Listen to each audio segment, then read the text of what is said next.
Sampurasun. Assalamualaikum warahmatullahi wabarakatuh. Saya Yulia Indah Parlina dari TK Cangkurileng, Kecamatan Arjasari. Pada tantangan bulan Juni ini akan mempresentasikan hasil karya tulis esai dari sebuah buku yang berjudul Memahami Orang Lain, penulis Mary Tujumidau, penerbit Kanisius, tahun terbit tahun 1989. Jumlah keseluruhan halaman adalah 166 halaman.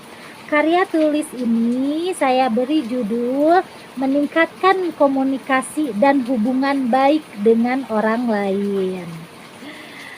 Jadi dalam buku ini berisi tentang cara-cara agar kita dapat berkomunikasi lebih baik lagi dengan orang lain. Setiap halaman buku ini banyak memberi syarat-syarat contoh yang berguna untuk membangun hubungan kooperatif positif yang lebih baik lagi dengan orang lain, yaitu mengajarkan keterampilan komunikasi dengan mengulas berbagai macam, baik dari kepribadian dan memperlihatkan pengalaman-pengalaman hidup sehingga dapat mewarnai kepribadian seseorang itu, sehingga kita saat ingin berkomunikasi dengan orang lain, kita pun bisa melihat ke belakang dulu bagaimana kisah-kisah yang dia telah lewati, sehingga apakah komunikasi yang akan kita gunakan tuh bisa sesuai dengan kepribadiannya gitu. Dalam memahami berbagai tipe orang, termasuk tipe kita sendiri pun gitu ya, dari berbagai perbedaan perlu kematangan serta memahami cara kita bisa mengungkapkan, mengekspresikan komunikasi dengan orang lain, baik itu dengan lingkungan yang ada di sekitar kita, baik skup terkecil ataupun terbesar, yang dimana di sekeliling kita mau tidak mau kita akan berinteraksi, berkomunikasi dengan orang lain. Walaupun kita termasuk tipe yang tertutup, introvert, akan ada saatnya saat orang lain bertanya kepada kita, mau tidak mau kita pun harus menjawab. Namun kita pun perlu mempelajari ilmu komunikasi itu agar tujuan dari komunikasi itu sesuai dengan apa yang diharapkan.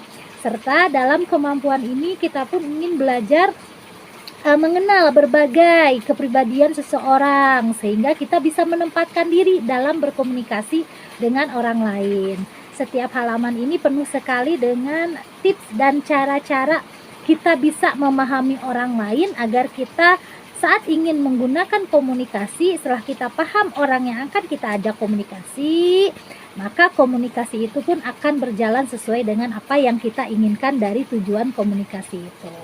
Setiap halaman tulisan dalam buku ini membuat kita dapat memahami berbagai bentuk perilaku, baik bentuk perilaku kita sendiri ataupun perilaku dari orang lain, dan juga mengapa kita bisa merasakan bahwa setiap orang itu berbeda, setiap orang itu punya pola pikir sendiri, setiap orang punya kepribadian sendiri yang bisa tidak akan kita samakan dengan diri kita, sehingga gitu kita perlu sekali mempelajarinya. Namun kita dalam berkomunikasi ingin sekali menghindari berbagai konflik-konflik yang terjadi, yang tidak perlu terjadi dalam komunikasi itu, yang hingga mengakibatkan berbagai hal yang tidak sesuai dengan apa yang kita harapkan dalam komunikasi itu.